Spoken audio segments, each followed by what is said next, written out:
All right, now, everybody. Quiet, listen to me. We're going to start a show. Now, some of you people have been with me before. You know it's going to be a tough grind, but we're going to have a show.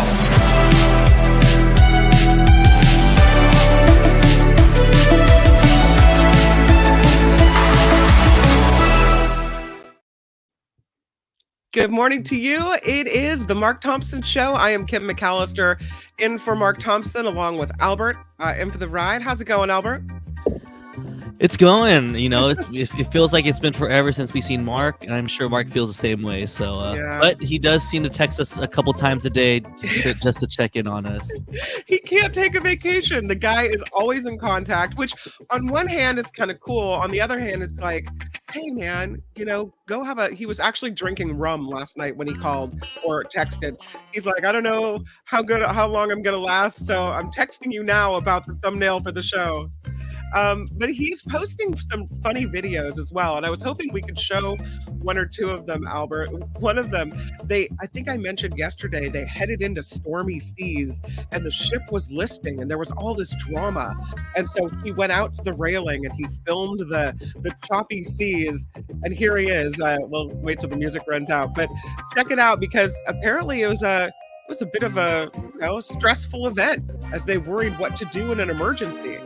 I mean, that might explain the rum. So might as well just They're having an adventure, we could say, right? I mean, things happen on vacation. Kind of makes everything a little bit more interesting. I don't know. All right, let's check out this video of Mark on the high seas.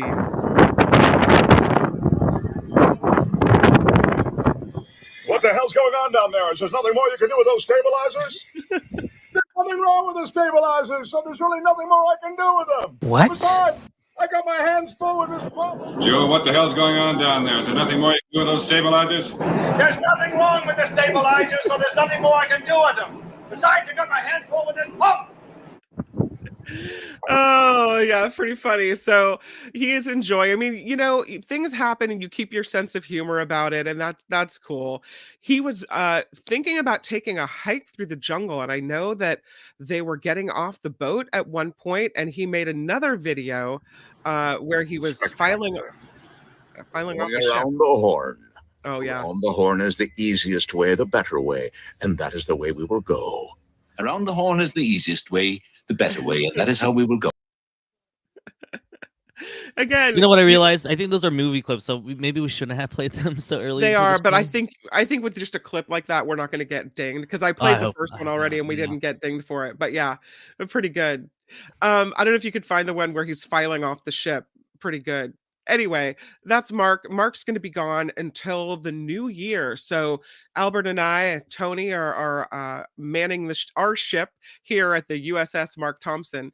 Thank you for hanging out with us. If you could click the like button, we really, really appreciate it. That's the thumbs up button you see there, and that's a free way to help the show. Also, if you haven't subscribed, with your iron rod. Smash it indeed. If you haven't subscribed, please subscribe as well. And if you can share the show, even better. We've got some really, really good things coming up, including a visit from David Katz, a former federal prosecutor. We'll talk about the formal vote for the impeachment inquiry against President Biden. We'll talk about Hunter Biden saying he won't comply with a subpoena if it's going to be a private hearing. He wants to testify in public because he doesn't want his words manipulated. So we'll talk about that with David Katz and a lot more. Talk to him about what the Supreme Court is doing and the cases that they've decided to hear and what that means. Also, it is Thursday, so it's the Planet Stupid with Belinda Waymouth. The COP28 conference has wrapped up. So we'll talk with her about the hoop-de-doo over whether to include in the closing statement and deal a move away from fossil fuels in a country, the UAE, where fossil fuels and sales are a big part of their economy, and they had a lot of lobbyists for the fossil fuel industry at COP28. So we'll talk to her about that and how it all ended up. So that's still to come on the Mark Thompson Show. First, though, why don't we get into impeachment? Let's talk about this a little bit. I hesitate to do it. The Mark Thompson Show. I hesitate to do it because every time you say it, it puts it out into the universe and people hear it over and over again and they actually think there's some there, which clearly there isn't. When former President Trump was impeached, when former President Clinton went through the impeachment process as well, there were legitimate reasons to maybe look into it. There was, evidence of a lie or evidence of, possible collusion with someone else to the point where it needed to be investigated. But is there enough evidence to really move forward with a case against President Biden? It doesn't seem like there's any evidence. I haven't seen anything that would indicate that there's giving us a reason to dig into it further.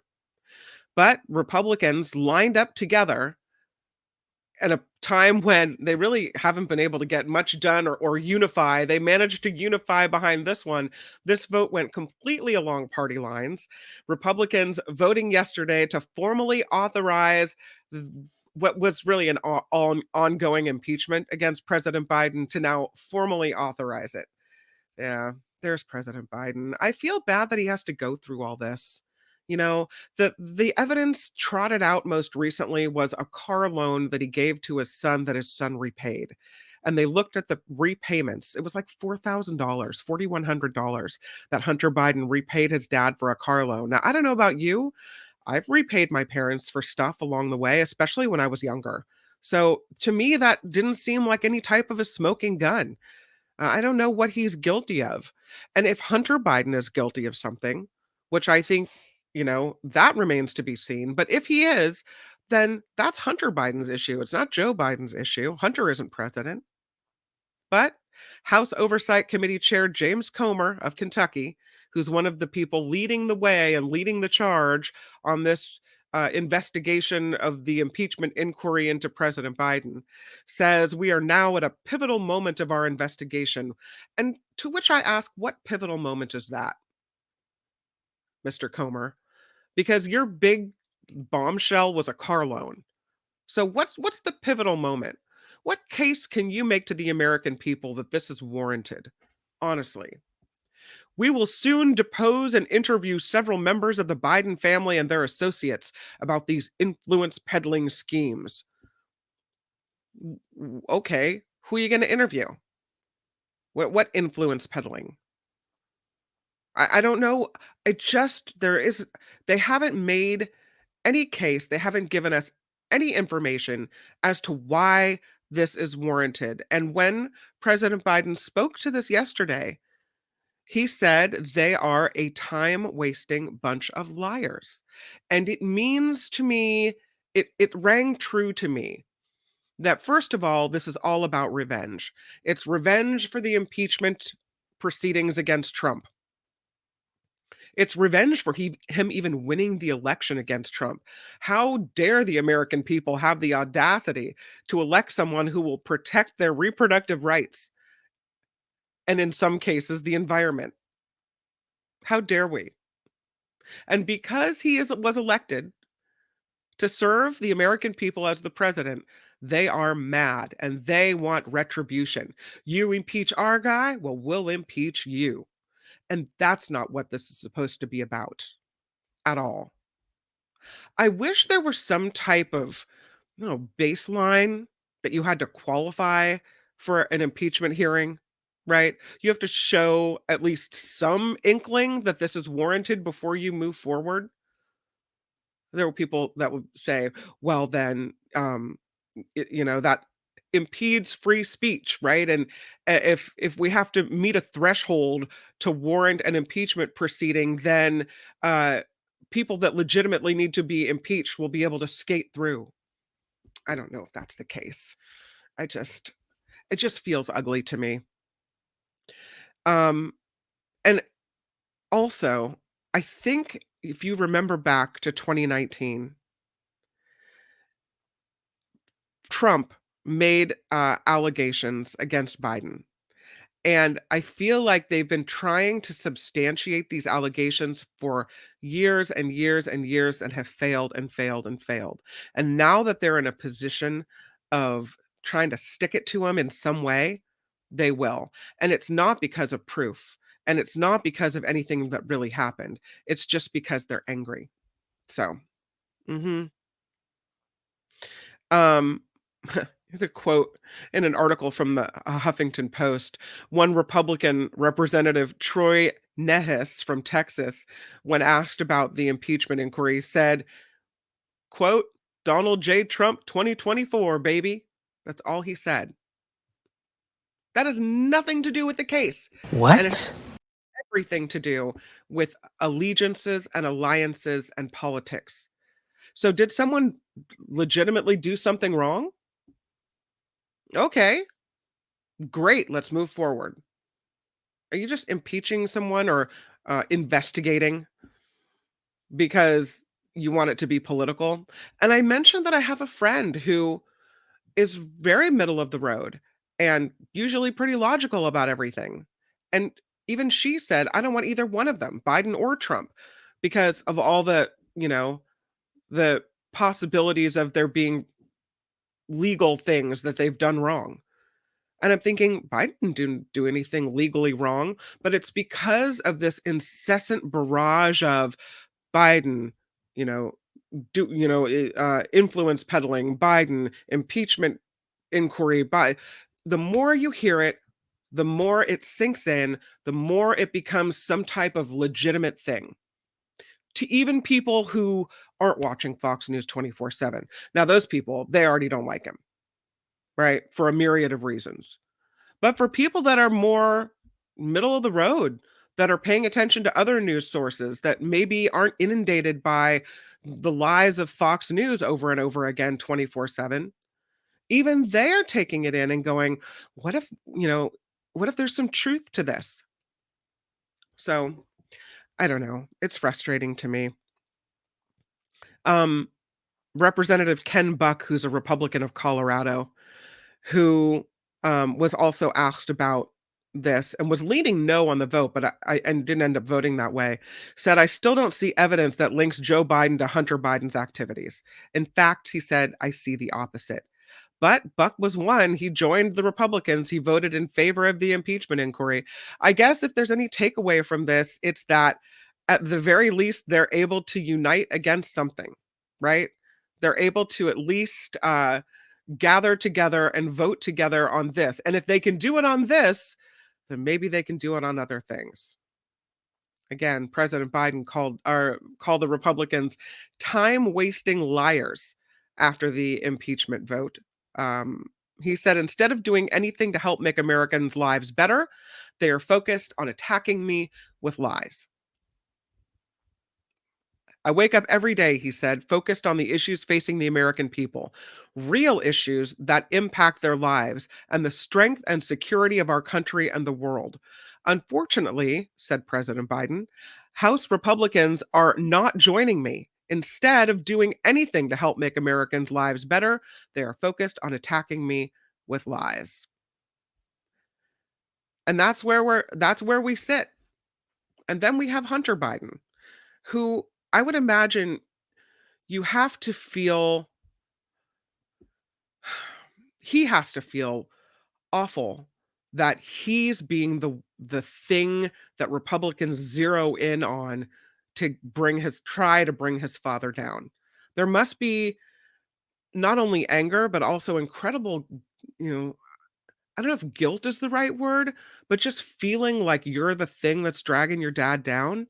This is a guy who's already got enough emotional issues to deal with, right? And here he is being the target of Republicans and being I don't know, that you don't ever want to be a burden to the people that you love. And that's probably how it feels. Rightly or wrongly, and I think wrongly, but there it is. He says he's not going to testify and comply with a congressional subpoena because the Congress wants him to come behind closed doors. And when he's done that in the past, they manipulate what he has to say. And if he's going to testify, he wants the people, all of us, to be able to hear his words and not for his words to be twisted. And I don't disagree with that. Of course, Republicans are saying, well, you're not going to tell us how it's going to be. We're going to tell you how we want you to testify. You don't get to make the rules here, pal. But if I had been the victim of having my words twisted, I can't say that I wouldn't feel the same way. And he's not saying he won't testify. He's just saying, flick open the doors and let the world hear. A huge, huge thank you to Anonymous today for a $5 super sticker, super chat. Thank you so much. He writes, Draymond. Thank you so much. Draymond Green and Klay Thompson and Wiggins need to go and get Steph some champion caliber players. Viva Ecuador. I heard, Albert, I was, and this is totally off topic, but I was reading about Draymond Green being ejected with no time limit. Like he has to meet some type of obligations before he's let back on the court. Yeah, he's suspended indefinitely currently, so there's no formal how many games it's going to be, but they said that he's going to seek some help during this time. I read that he punched a guy in the face. Was it like in the course of play, like an elbowing thing, or was it an actual like full on bam? Yeah, so it's controversial. So he made it kind of look like it was an accident, but it clearly looked like I think it was on purpose. And it's not the first time, right? I mean, he's been involved in this kind of stuff before. I mean, even this season, he had the longest in-game suspension since people who brawled with actual fans. So he's had multiple histories of getting suspended and getting technical fouls. So he's got a lot on his plate right now. But it didn't used to be this way, right? I mean, it seemed like when the Warriors were winning championships, like this wasn't the way he played, or has it always been this way and I just didn't realize it? Oh, it's always been this way. Oh, okay. He's always played with an edge. But he just had more of a leash, I guess, before. He had more of a, like, I don't know. You can only do so much before you have no more credibility. So he's at that point right now. All right. Well, and I was reading op-ed pieces about some people saying he has to go. Like it's time for him to check out and not be a Warrior anymore. So I don't know. We'll see what happens. It's made sports talk radio fun again. Everybody's just calling in and talking in. Yeah, for the few days I've been in my car, just actually not listening to podcasts or whatever my music is, whatever's on my phone. I just turn on the sports radio and just. For the stations that still have call-in talk shows, I guess that's a great thing. Yes, our old sister station. I listened to them all day yesterday. Okay, cool. I heard they're cutting their evening programming though. Like they no longer have a. So KNBR cut that the evening show, and then I think our friend Adam Copeland is actually the new PD, which is cool. Right. But at the same time, he's still hosting a show, which is interesting. Seems to be a telltale sign that even what we went through in KGOs, a lot of people wearing different hats at the same time. Yep, it's coming. It's beginning. It's like it feels like the beginning of the end. Well, let's go to the chat, and thank you, Anonymous, for that. Much appreciated. We are crowdfunded, and we do rely on you to help us fund the show. So let me say again, I don't want to be remiss in not telling you that we do have a website. It is themarkthompsonshow.com, themarkthompsonshow.com, and that is where you will find the Patreon and the PayPal link, and you can see it there at the scrolling at the bottom of our screen. So again, thank you for that, and also thank you to Luis from MT Landia, Mark Thompson Landia to Ecuador with love. Enjoy the floating buffet, my friend. Yeah. He does. Do we have the video of Mark at the on the ship getting off the ship, or one of the videos? I think that may be on his Instagram, so it's I'd have to do a little digging on that. All right, but I think it's Mark Thompson TV on Instagram if you want to go check spy on his life. Yeah.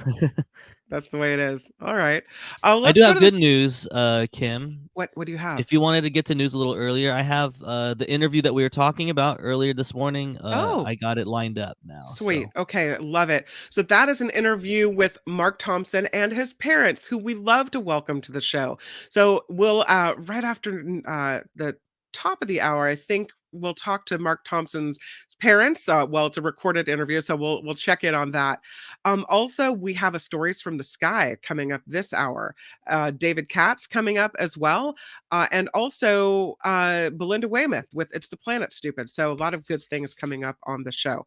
But let's continue with what we were discussing, because I saw a lot of really good comments in the chat that I wanted to get back to, because I saw that Randy had a good comment. Let me go back to it.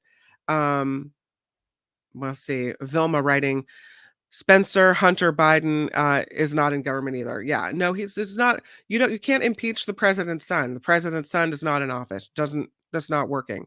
John Slade says a new poll says independents are dropping support because of the impeachment. I'm telling you, you say it enough, you bang it into people's heads, right?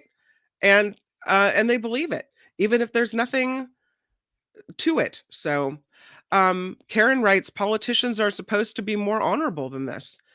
I would have thought so, but there is no honor anymore. I think the last president we had showed us that, I guess, honor can be tossed out the window if you're looking for money, greed, power. There's no place for honor. Brian writes, everyone note, Al and I have a wager about MT. Al says they'll come back married. I say no way. We got $5 bet going, payable on Venmo if and when they return. Really? Okay, we'll see. I don't know. It seems like they're having an awful lot of fun there, so I'll say that. Not sure. I'm sure Mark loves that too. Mark's a betting man, so I'm sure he's happy that two of our guests here are two of our viewers are wagering right now. Lori says, I can't believe some in the right wing are admitting that they are doing this so they can say Biden got impeached too. They're saying it out loud and in public. The chutzpah of these people is absolutely mind-boggling. I completely agree. I was looking for your comment, but it's a little far back, Randy. I'm sorry. I was going to put it up there and I can't find it. What the hell is going on in the United States of America? Very frustrating. Regarding Draymond Green, Square says, is Draymond still doing his podcast? I don't know. I didn't know he had a podcast. So yeah, he would do it. He would do it after games, after like he'd get tossed out, after he'd, a lot of crazy stuff would happen and everybody would want it. It would be like a must listen, but I don't think he's doing that anymore. But it's kind of sad to see him spiraling down, because whatever the edge that he used to get under the skin of others or even to help him play better, it's kind of been a little bit, he took it a little too far. But since he does have credibility, he's won 3 championships, he's been an integral part of the team. It's kind of like let him do his thing, but I think you got to reel it back at some point. Yeah. Let's go dive back into politics. A Newsweek article popped up on my feed today. The Mark Thompson Show. And it has to do with President Biden losing support. And we talked about how the impeachment inquiry and any association with crime already has some people, maybe moderates, moving away and saying, wait a minute, is there any truth to this?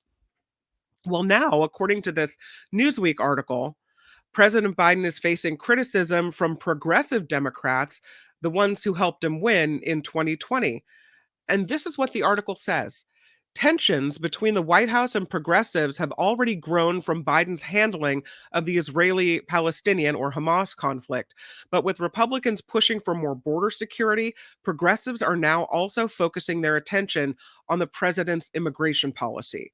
And so, according to Newsweek, for Biden to get additional aid to Ukraine in its war against Russia, he has to figure out a way to appease Republicans in Congress whose support for Ukraine is waning while concern over the U.S.-Mexico border is growing. So he's facing progressives leaving him, support-wise, for supporting Israel over Hamas, for whatever they perceive as a lack of policy at the border that is functioning or working for people. They don't want, progressives, what Republicans or conservatives are proposing at the border, too strict, too much. So he's kind of in a really hard spot right here. And I worry that because of the lack of support in these key areas, because of this, we're going to end up with a Trump back in the White House. And I don't care how much you don't like President Biden's support of Israel, or how much you don't like President Biden's border policy, what have you. Any thought of another Trump presidency should have us scrambling to line up behind Joe Biden. If he is the nominee for the Democratic Party to be the president again, that's who we need to vote for. And I'm sorry if you have to hold your nose and do it, especially if I know some people have sent me a lot of messages about, they're upset that they have to pay the taxes that money is used to purchase the bombs that are dropped on Gaza, which is members of their family live there. And I get that. And I get that it's horrible and that you would have to hold your nose to vote for him. But I'm just saying that anything is better than Trump. Anything is better than Trump. That's how I feel. Speaking of Trump, pretty wacky health claim he's making. He's kind of a bonkers post he made. He says he wants everyone to know he's the healthiest guy, even healthier than former President Barack Obama. And how does he know that?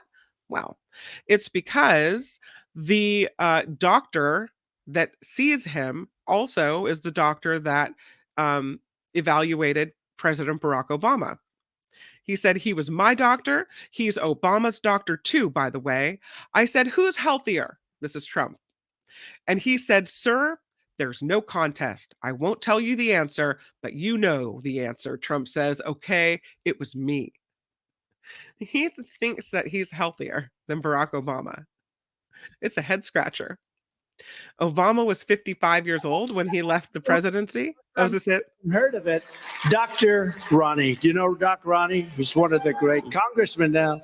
Ronnie Jackson. He was the doctor. He's an admiral. He was the doctor in the White House. He was my doctor. He was Obama's doctor, too, by the way. I said, who's healthier? He said, sir, there's no contest. I won't tell you the answer, but you know the answer. Okay, it was me. He said, you're the healthiest guy. He said, if you didn't eat junk food, you'd live to 200 years old. That's my kind of doctor, he said. I don't know. The instant response was kind of not in support of that. They're a little skeptical, but I mean, he doesn't look like the healthiest guy, right? I'm just saying, he's older. He's what, pushing 80? And so, he drinks a lot of Diet Coke. He's I don't know. Maybe he plays a lot of golf. Maybe that's why he's the healthiest. He does, but he seems like he's a cart guy. I have a local 9-hole course that I always play here, and I play solo a good amount, and then I always end up pairing with some older gentlemen, and they're always out there getting their steps in. Those are the guys who are in shape. I don't think that's Trump. So no, he's in the cart. You're right. He's absolutely in the cart, man. Okay, let's do a little bit of news, and then we'll get to stories from the sky.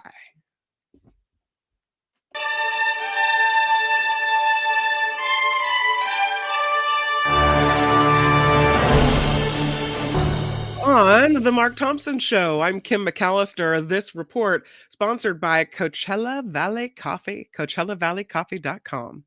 An impeachment inquiry into President Biden will move forward after House Republicans won a vote yesterday to authorize it, as we mentioned here on the Mark Thompson Show. Republicans claim President Biden benefited from his son Hunter's business dealings, which the president has denied. An impeachment inquiry, of course, a step toward potential impeachment. Israeli Prime Minister Benjamin Netanyahu says his country will continue fighting Hamas until Israel reaches victory. White House National Security Advisor Jake Sullivan met with Netanyahu and other officials today. The United States joined Israel earlier this week in voting against a UN resolution for a ceasefire, but is also telling Israel to do more to limit civilian casualties in Gaza. Well, a year that started with Kevin McCarthy being elected Speaker of the House ends with the California Republican ending his congressional career. The former Speaker announcing his retirement from Congress earlier this month. He gave his last speech on the House floor today. In October, McCarthy became the first House Speaker to be voted out of that position, tossed right out on his rear end. Former New York Congressman George Santos is finding more side hustles since his expulsion from the House. The ousted Republican launching a tell-all subscription page on the social media platform X. Santos, who's also making customized videos on the Cameo platform, is charging $7 a month to divulge details regarding Congress, the media, and some celebrities. Would you pay $7 a month to hear, likelihood more lies? Because every time he opens his mouth, lies pour forth. Why would you pay $7 a month? Because you don't know if anything he's saying is true. I mean, I guess for entertainment value, maybe. I don't know. A U.S. Navy officer who was jailed in Japan is now in United States custody. Lieutenant Ridge Alconis spent 500 days in a Japanese jail, for negligent driving related to the death of 2 people. Alconis returning under an international prisoner convention that lets individuals serve the rest of their confinement in their home country. So back he comes. Mess. A 13-year-old Ohio boy is charged with planning a mass shooting at a synagogue. He is charged with inducing panic and disorderly conduct, both misdemeanors, after allegedly sharing a detailed plan online to carry out a shooting at the Temple Israel in Canton. He's set to appear in family court next week for a pretrial hearing. Thank goodness somebody saw the post. Thank goodness somebody intervened and did something. I mean, would he have done it? One doesn't know, but what a mess. If affordability is a top priority on your retirement destination wish list, you might want to consider Ohio. I don't know. What do you want to consider? What? Ohio? Youngstown, Ohio ranks as the most affordable place to retire in the United States. That according to U.S. News and World Report. In the second spot, Hickory, North Carolina, followed by Springfield, Missouri, Brownsville, Texas, and Huntington, West Virginia, rounding out the top 5. Okay, I'm going to say something, and I'm sorry. My bad. I'm sorry ahead of time. The reason those places are cheaper to live is because nobody wants to live there. Honestly. That's not You wanna fake. That's spend your real. golden years in Hickory, North Carolina? Now, I will say, I have not been there. I will say I haven't frequented Youngstown, Ohio, nor have I frequented Springfield, Missouri, Springfield, or Brownsville, Texas, or Huntington, West Virginia. But I just can't see myself in these places. You do what you have to do when you're retiring and you're on a limited income and you're looking for a place where you can actually live and you have money to eat at the same time and you don't have to buy cat food. I get it. But I guess, yes, if affordability is your top priority, then those would be the places to check out. I just can't see being happy in any of those places. We talked about the border a bit. Well, Senator Mark Kelly is calling for more resources at Arizona's southern border. The Democrat posted on social media this week the National Guard members need to be reassigned in order to reopen the Lukeville port of entry. They also called on the Biden administration to reimburse the Grand Canyon state for the cost of shouldering the border crisis. Customs and Border Protection temporarily shut down the port earlier this month to provide more help to the border patrol for migrant processing. I was talking to a friend earlier who is living in a tiny home, or her sailboat and her van on the Mexico-U.S. border, and she's watching this all playing out and how much it's affecting businesses in the area and everything else. So, it's a pretty scary situation. As California transitions to highways filled with zero-emission vehicles, new estimates suggest the state will lose billions of dollars in gas tax revenue. What other taxes can they figure out to make us pay so we'll be able to fund roads and everything else? According to a new state analysis, funding from gas taxes will likely drop as much as $6 billion over the next decade. The loss of revenue is expected to put a strain on highway repairs and improvements. Electric vehicle fees make up a small part of transportation funding, but legislators are starting to come up with ways now to replace the shortfall. Of course they are. The new report comes as California has a projected $68 billion budget deficit for next year. Well, let me tell you, California, We can't afford to pay any more either. All right. We just can't. Come on now. Tired of that. Speaking of not being able to afford things, construction is now beginning on some affordable housing near the southern border. It's a collaboration between housing developer National Corps, which also the San Diego Housing Commission, the county and the city of San Diego. They are celebrating groundbreaking there today. It is called the Iris at San Isidro, and it will boast 4 stories with 100 affordable apartments for families and individuals who earn less than 60% of the area median income. So there's that going on in the San Diego region. Santa Claus, Mrs. Claus, and an assortment of elves slid down from the North Pole to spread holiday cheer.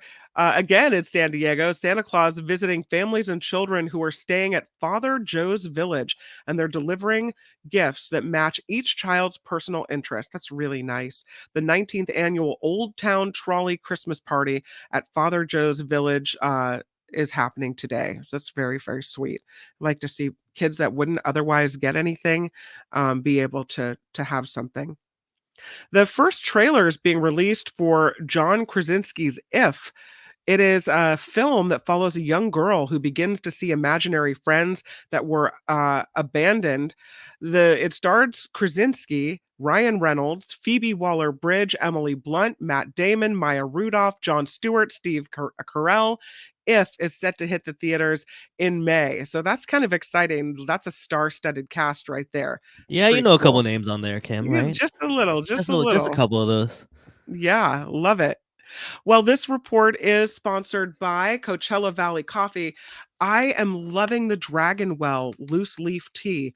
And again, as I mentioned, I have now some new favorites that I have ordered to slip into the stocking for my mom and sister who also love to have some good tea around. The Dragon Well tea is amazing. I'm loving the Moroccan mint and the ginger mint. Those are probably my unexpected favorites in the box of teas I got from Coachella Valley Coffee. If you're going to order Coachella Valley Coffee or tea, please save 10% courtesy of the Mark Thompson Show. You go to CoachellaValleyCoffee.com and at checkout, enter Mark T all together, and you can see that 10% just slide right off. So enjoy your holiday blend coffee. There's a lot of coffee, a lot of things to look at on that website, CoachellaValleyCoffee.com. Check it out. Thank you for supporting them, and thank Coachella Valley Coffee. Thank you to them for supporting the Mark Thompson Show. I'm Kim McAllister, and this is the Mark Thompson Show.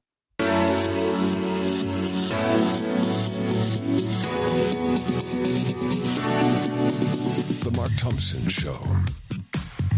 Smash it with your iron rod. Who's Mark Thompson? Hey, which one of you is Mark Thompson? What he's got going here is a situation. It's unbelievably offensive. Put up your pants, my man. Pull up those pants. Ralph Nader just sent me a book. Did he send you one too? I offer this sincere apology to you today. Everything is going extremely well. Call me a liar. Is that what you call me? You, sir, are a liar.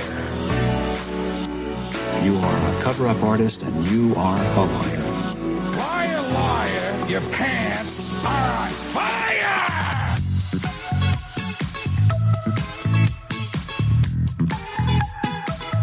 A Google told me. Can you let him finish, sir? It was wrong, it was stupid, and I'm trying to be a better person. No. I'm going to tell you what I think. What are the porn stars doing?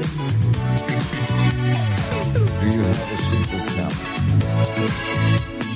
Doesn't anybody but a weed? 100% effective. How about that? Say what? And this is their new host.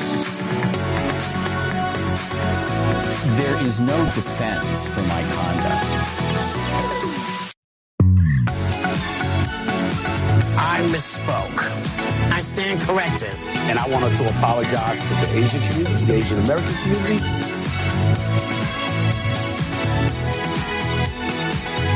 Time's up, mother effers. The Mark Thompson Show. It would not be the holidays. It would not be the holidays without Mom and Dad. Come on. How about it, Mom and Dad? How are you? Hello. We're hanging in. You're hanging in at 93. That is true.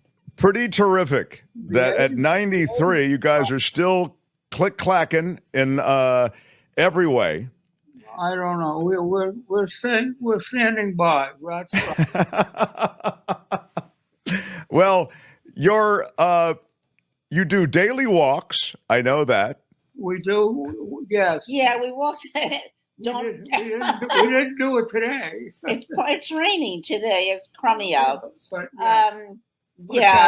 If Daddy's in a good mood, he'll walk to the mailbox. If he's not in a good mood, he walks to the corner. That's right. Okay. But anyway, we walk a little bit just to keep in some blood circulating, rough shape. Yeah. Sure, of course. Well, that seems like a solid plan. The weather has been it's wet, right? It's not. It's raining. It's not snowing yet. Yeah, no, it hasn't snowed in several years. Yeah. Is that right?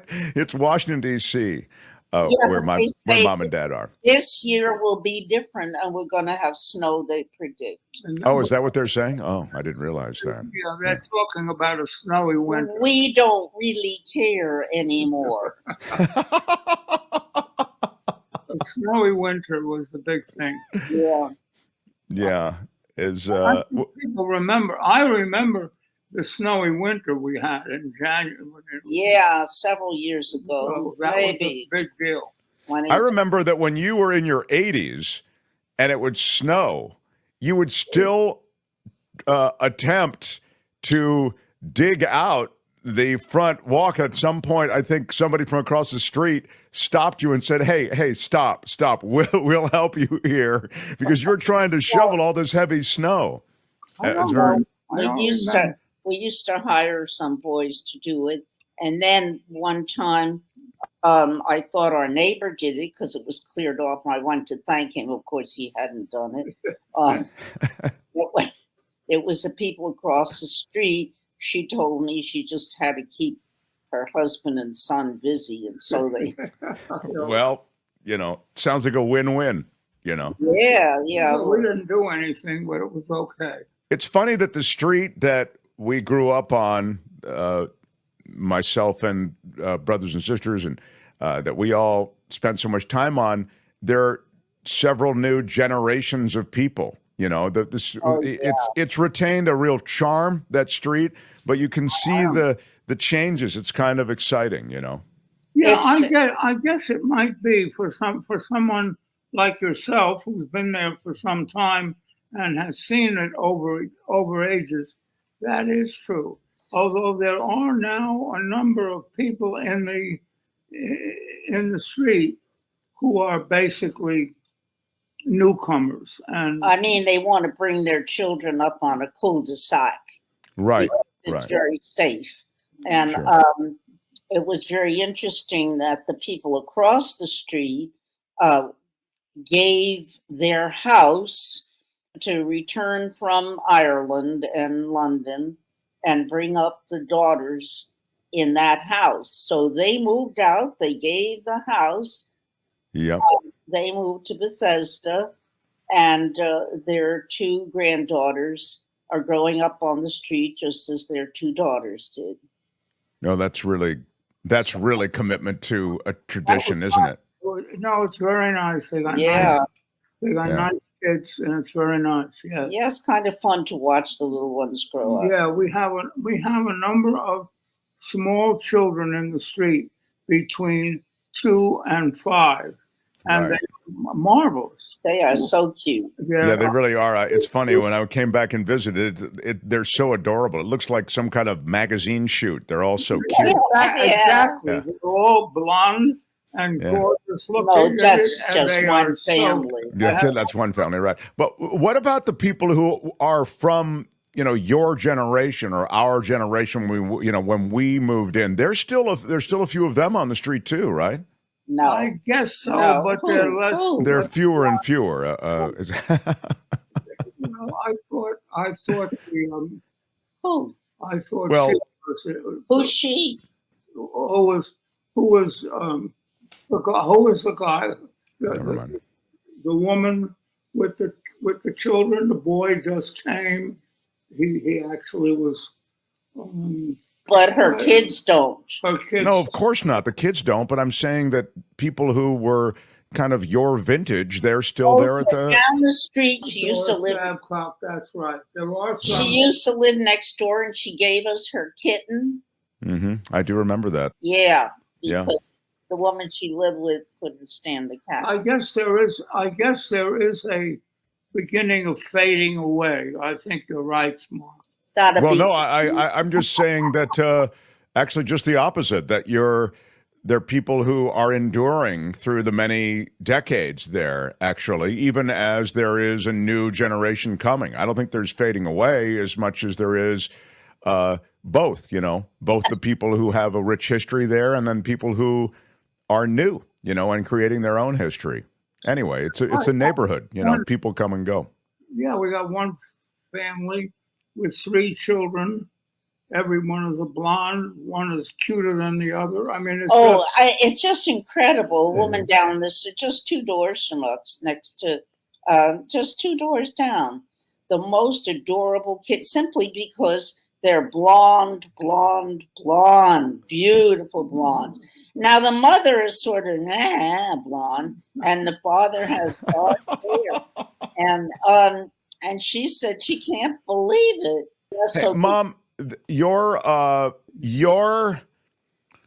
trying to avoid too many names because I have to drop all the names out so I don't get the memory I have, Mom, is that you were the oldest person at your health club. To the point I'm the oldest person on the street. I'm the oldest person in the health club, which I quit. And you quit the health club because they were closing. I mean, they closed to renovate and then move. Well, they closed went out of business, but and it became a movie theater. But no, then I joined the one in Bethesda, but because of COVID, they closed. And then to re-up, I just found it expensive, frankly. Right. And I thought I can take a walk to the corner and do the walk.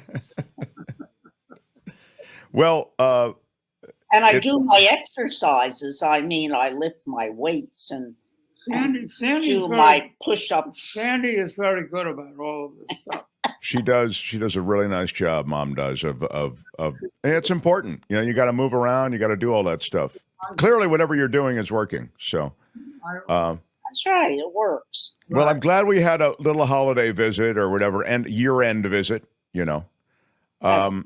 Yes. I want to get back in January. Actually, I want to try to get back in the new year, right away. So very nice. That'd be great. After I get done with this cruise thing that I'm going to be on, I'm on this cruise that I think it may surprise you, Mark. It may be good. You're going to really learn something. I'm going to learn that I don't like to be on vacation that long.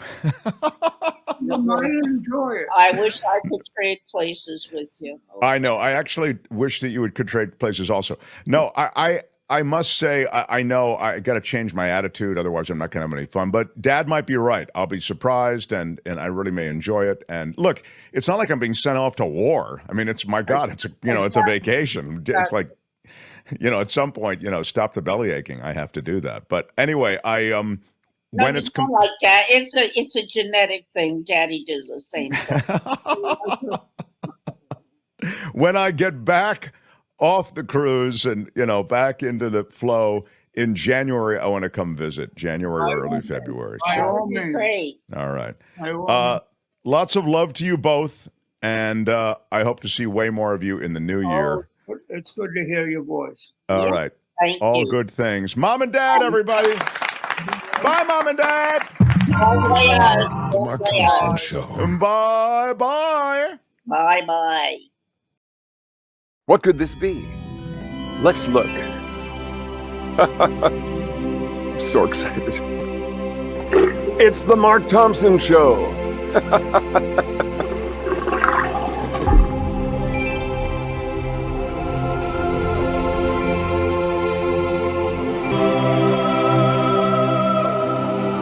is CinemaScope.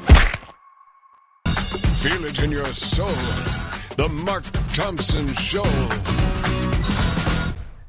It is the Mark Thompson Show. Always so fun talking with Mark's parents. So I'm so glad he managed to get them on the show before 2024. I was surprised to hear, though, that he plans a trip to Washington, D.C. in January, because I was thinking this whole fill-in thing was only for the cruise, but apparently now we're going to just push it right on in. Lord. All right. Well, let's talk you might about... have to you might have to schedule yourself a vacation too, Ken. I'm like, what? What do you mean you're going to take off again? Oh, that's I think it's really important to go see family, so I understand. All right. Let's talk about what's happening with the Navy Federal Credit Union. The nation's largest credit union apparently rejected more than half of its Black conventional mortgage applicants. This is a study by CNN they published. They say the largest credit union in the United States has the widest disparity in mortgage approval rates between white and Black borrowers of any major lender. It's a CNN analysis that's pretty upsetting. The Navy Federal Credit Union lends to military service members and veterans. They approve more than 75% of white borrowers who applied for new conventional home purchase mortgages in 2022. But according to the most recent data available from the Consumer Financial Protection Bureau, less than 50% of Black borrowers who applied for the same type of loans were approved. So you approve more than 75% of white borrowers, but you're denying a lot of Black borrowers. Less than 50% who applied for the same type of loan got approved. Many banks also approve white applicants at higher rates than Black borrowers, but the nearly 29 percentage point gap in Navy Federal's approval rates is the widest of any of the 50 lenders that originated the most mortgage loans last year. And so it means that among white and Black applicants who had similar incomes, similar debt to income ratios, that something is awry. Something is not fair here. Navy Federal approved slightly higher percentage of applications from white borrowers making less than $62,000 a year than it did Black borrowers making $140,000 or more. I mean, you can extrapolate the reason why.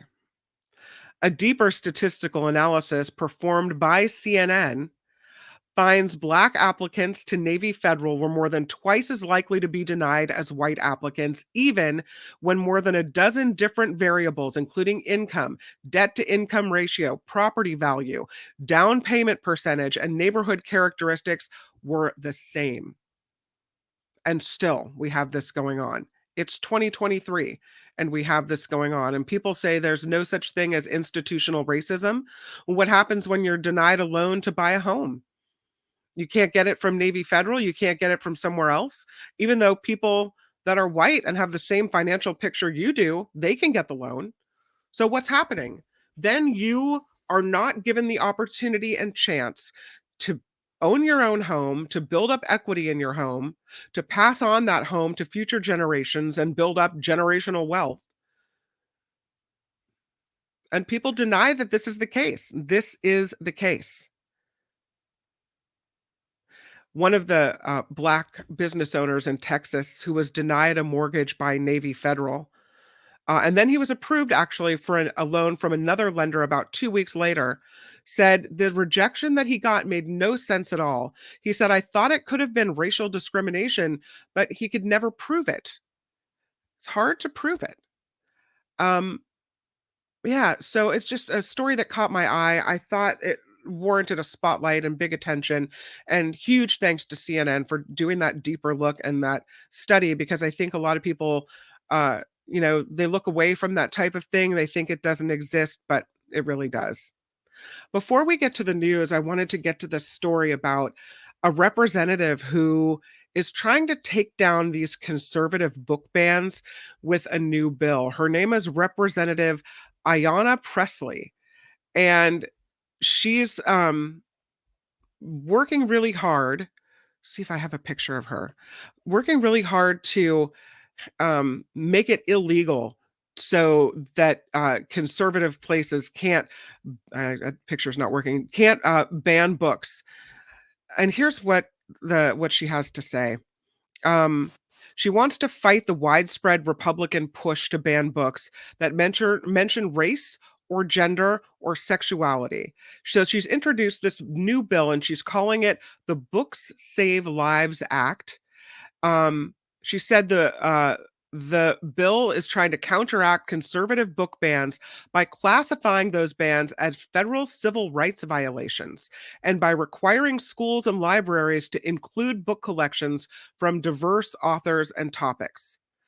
I don't know if I want books to be required to do anything, or libraries to be required to do anything.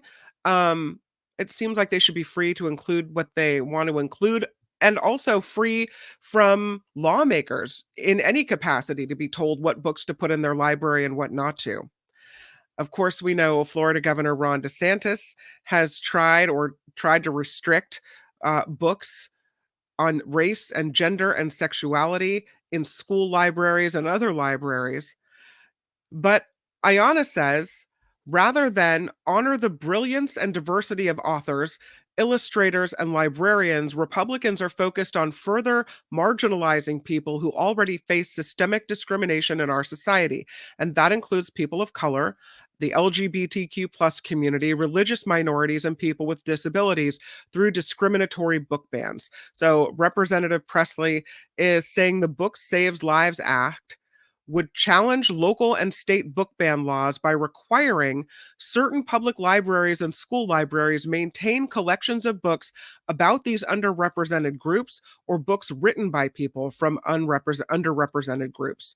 It would also categorize book bans as discriminatory, and depending on what type of ban it was, it would be a violation of multiple laws, including the Civil Rights Act of 1964, the Americans with Disabilities Act of 1990, the Rehabilitation Act of 1973, or the Education Amendments Act of 1972.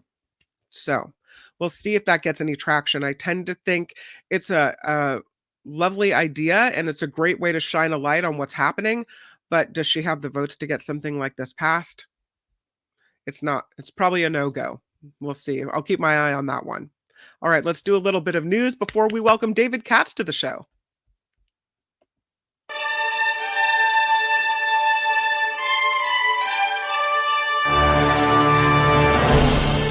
On the Mark Thompson Show, I'm Kim McAllister, and this report is sponsored by Tenuta Vineyards.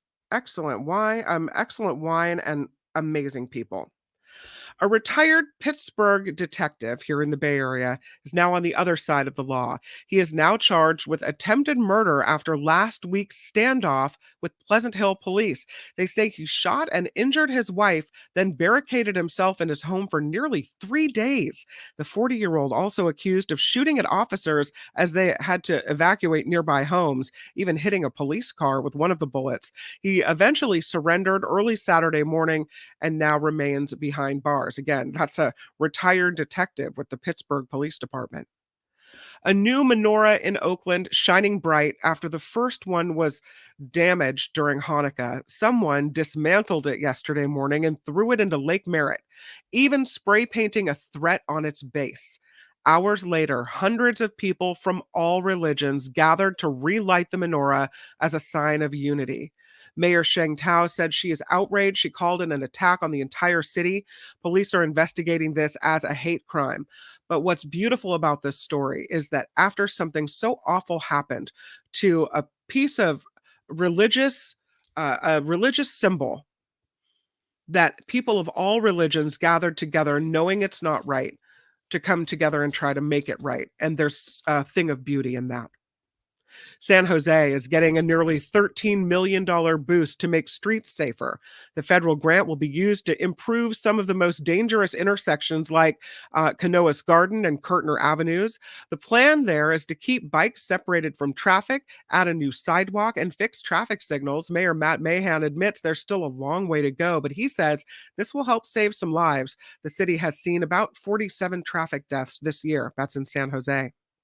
Looks like some San Francisco stores are done with the whole self-checkout thing. The Target on Mission and 4th turned off their stations. The Safeway near Webster and Geary removed them completely.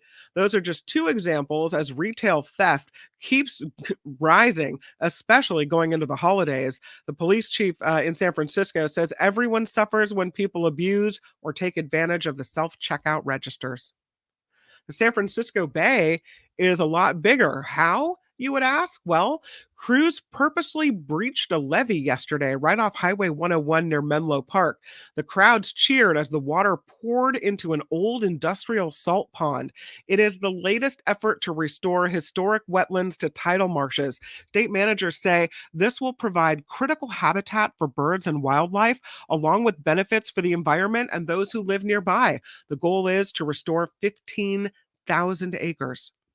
In the North Bay, hundreds of people attending last night's highly anticipated Santa Rosa City School Board meeting, which focused on campus safety. Many parents and other community members wore red, which is the school color of Montgomery High School, where a student was stabbed to death in a classroom earlier this year. And many people who were in attendance have been critical of the school board, saying very little has been done to improve safety since that stabbing in March. In just the last 2 weeks, there have been an on-campus fight involving a knife at Santa Rosa High School and several other instances of students bringing weapons to school. That meeting lasted more than 4 hours. A couple hundred people showed up for that school board meeting.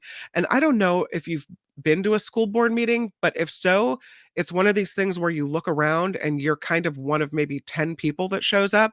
So to have hundreds of people, either there's something really wrong or else they have a really robust community with a lot of interest. In this case, something's really wrong. X is accused of, I heard you, Albert, did you have something? Yeah, when I was back in college, I was in a journalism major, so I was told that could have been my future, Kim, to be going to these school board meetings and reporting on what happens. And yeah, when you see that many people, it's never that good. Trust me, I've been the reporter at the school board meeting, at the city council meeting, and it always, when they start talking about really important things and you look around and you're like one of the only people in attendance, kind of sad. X is accused of breaching European Union data privacy rules. The complaint says that the platform's ad targeting violates the General Data Protection Regulation. X could be fined up to 4% of global annual revenues. Elon Musk isn't going to like that very much. ChatGPT is back online after a major outage. OpenAI's generative chatbot offline for 40 minutes today. The San Francisco-based company didn't give a reason for that interruption. You think that affected anybody's homework, Kim? ChatGPT. What am I going to do? I can't get my ChatGPT to do my homework for me. Yeah, I need to write this essay, but I need a ChatGPT to write it for me. Oh, well, I guess the jig is up. One man's effort to kill a cockroach quickly got out of hand, ending when he accidentally blew up his own apartment. Trying to kill a cockroach. Not even kidding. That man, a resident of the Japanese city of Kumamoto, saw one cockroach in his apartment Sunday and started spraying an incredibly massive amount of insecticide everywhere. About a minute later, the man's heating table ignited the flammable chemicals, blowing out his windows and causing minor injuries. There's never been anything like this. No word on the condition of the roach or whether the roach managed to live. People joke about if you see a spider, then you just need to torch the place. This guy actually managed to pull that off. Man. Imagine having the luxury of having a heated table, Kim. I like a heated table. But then, but having it be the downfall of your house at the same time. It's very. I wonder if a heating table is like a table where you would cook food. I wonder if that's what they mean by that. I think since it's in Japan, they have those. I forgot what they're called, but they're tables. It looks like there's like a blanket on it because it gets really cold there. So they actually, it's like a place where the family all gathers together. They all sit under this table with a blanket. And there's a heater under it. So that's what keeps them warm during the winter time. It's a nice idea until you have a cockroach, and then no. That must have been one elusive cockroach too, for him to not get the job done in a certain amount of sprays. Now, I do agree that often where there's one cockroach, there's more, right? And so the chances are good that if you see one, maybe you have an infestation. But yeah, I once sprayed, you're going to think I'm so stupid. I once sprayed whatever I could find, which the closest thing at hand was a solution which I didn't realize had bleach in it, at a spider on the ceiling.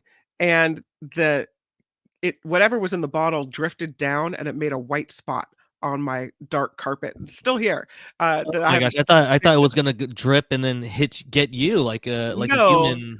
That would have been a little scary. It would have been better actually, but no, I left a mark on my carpet. So I hear people that want to get rid of the insects in their home. I understand it, but yeah.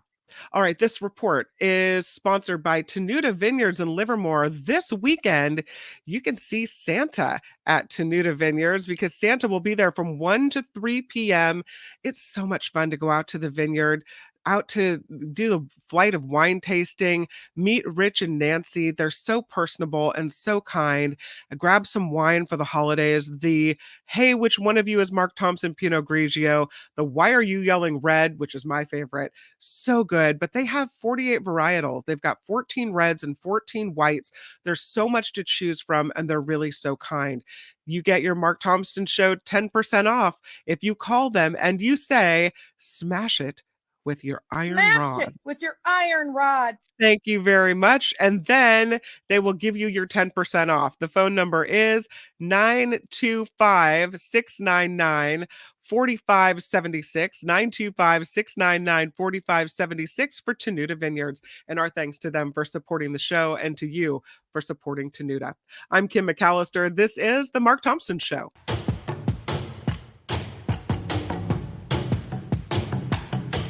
The Mark Thompson Show. Who's Mark Thompson? Feels great, baby. Let me kick down the door and talk to my cheap sons and daughters. No context will suffice to explain the hurt and anguish caused by my words. I apologize to all who have been hurt. I stand corrected. I misspoke. My words upset so many people. And I wanted to apologize to the Asian community, the Asian American community. God bless America. The end. There's never been anything like this. Do I hit it long? Is Trump strong? Huh? Who is having that conversation? It's fantastic. That's not fake. That's real. The science is ridiculous. How would you handle this? We could try ignoring it, sir. If you get it in order, you get extra points. Listen to me. I don't want to hear you. You cannot say you love your country. Where are my weed smokers at? This is a word from the Lord, and he's not happy.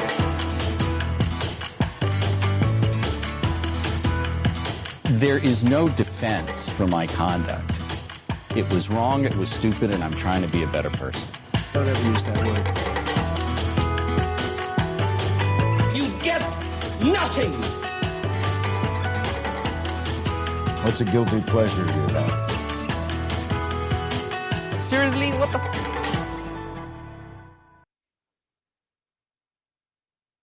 Kim McAllister in for Mark Thompson here on the Mark Thompson Show, along with Albert for the ride on this Thursday. And coming up, David Katz will join the show. We'll talk politics.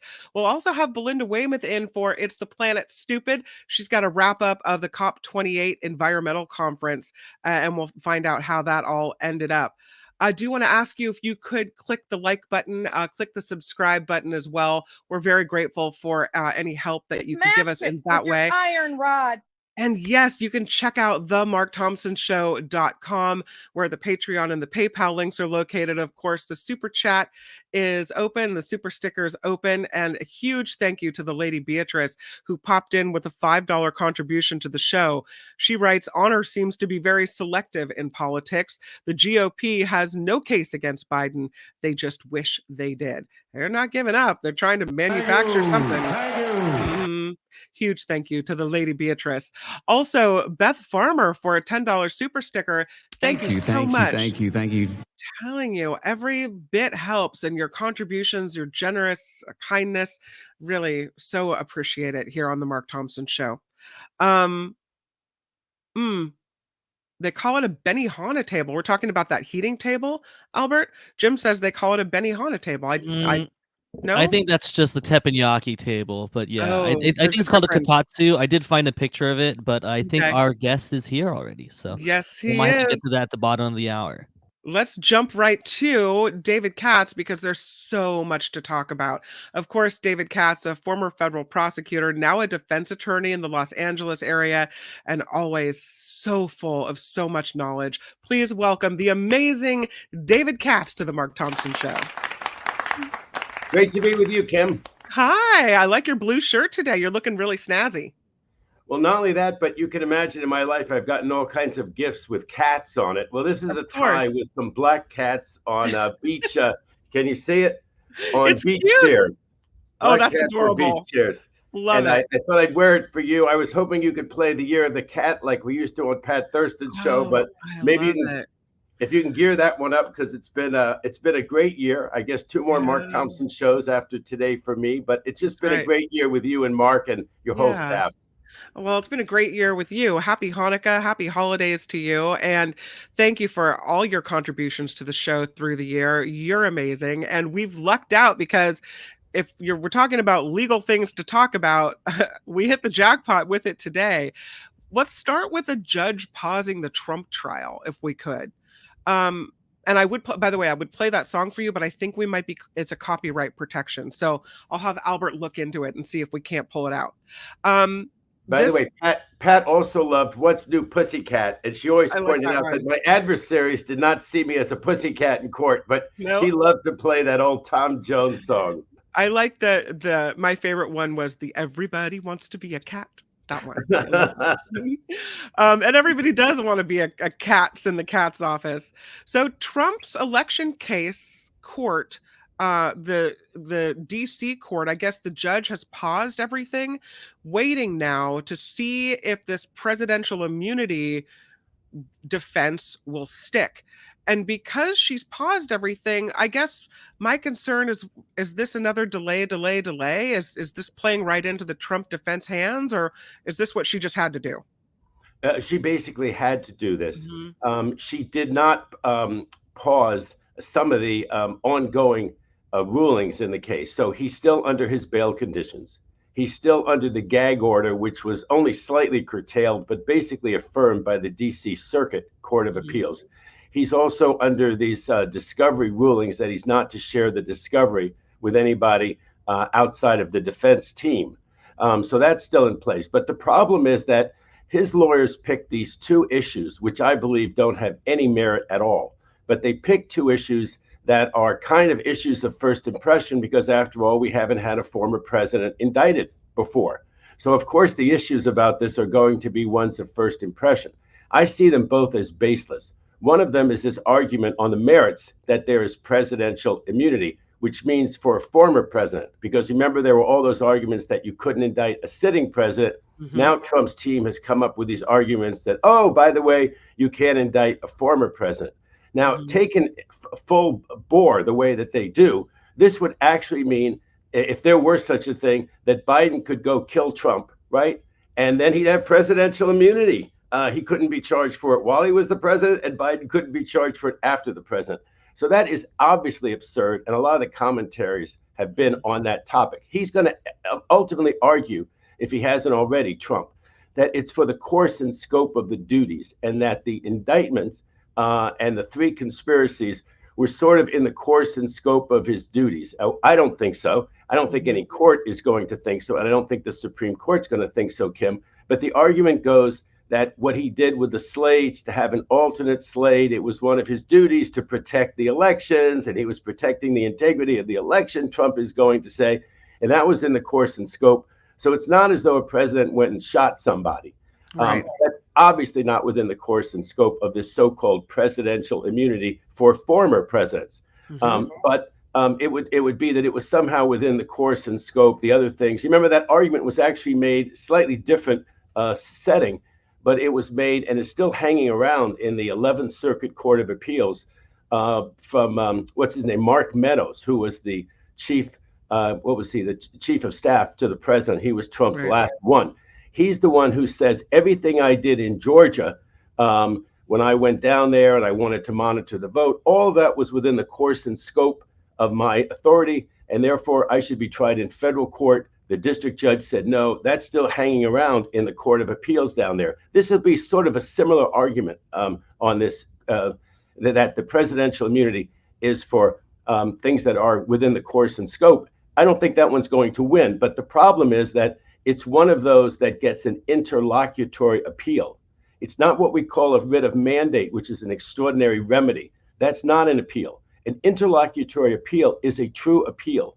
And on this basis, they can appeal. And on what they claim is double jeopardy, also, in my view, almost frivolous. This is the one that because he was tried in the Senate on impeachment charges from the House regarding the January 6th insurrection, that he has somehow faced the charges already. He's already faced jeopardy. Well, he hasn't faced jeopardy because he couldn't go to jail in that case. That wasn't a criminal case at all. So the idea that you've been charged in an administrative case, an impeachment case, a civil case, and that somehow gives you a right not to be charged because you've been placed in jeopardy already. It's just common sense. He was not placed in criminal jeopardy in that impeachment proceeding. He could have been removed as president. He could have been not allowed to ever run again. Remember, that was one of their possible remedies. The Senate ended up not finding him guilty, but it's guilty, again, in that impeachment sense. It wasn't guilty in a criminal sense. I guess a better way to say it was he would have been removable. Having said all that, he does have these two issues that I believe are baseless, which he can appeal. And once a case is under appeal, then this is the idea that it divests the trial court of jurisdiction. Let's assume for a second he absolutely has a right. I don't think the Supreme Court's going to say so at all. I think they're going to say quickly, no, he doesn't have such a right. But let's assume he has a right as a former president not to be proceeded against at all. Well, he's being proceeded against in the interim while the Court of Appeals and the Supreme Court are trying to figure that out. Now, in terms of the timing, Kim, here's what I think is very important. The DC Circuit has agreed to expedite it greatly. They're going to have all the briefs filed by January 2nd or 3rd. All the briefs filed. That means that the Court of Appeals in DC could rule on this issue by the 4th, 5th, by the middle of January. Given that, the U.S. Supreme Court may say, you know what? Let's let it go through the circuit court as it normally does because it's going through so fast. And then we can always grant certiorari back in the middle of January. We can take it in January. We can put it on a very expedited schedule. People will recall that U.S. v. Nixon was decided in, I think, 16 days by the U.S. Supreme Court, 8-0 against then President Nixon. So the argument is you could do the same thing here. You could take it in the middle of January. So I think there's two alternatives. The Supreme Court will sit back once they get Trump's opposition, and they'll say, you know what, the DC Circuit is deciding this so fast, it's not going to be a delay. Or they may just say this is such an important issue. The famous steel mills seizure by President Truman was one where they went right past the Court of Appeals. They went straight to the Supreme Court. We have had in our history these major important cases that have gone straight to the Supreme Court.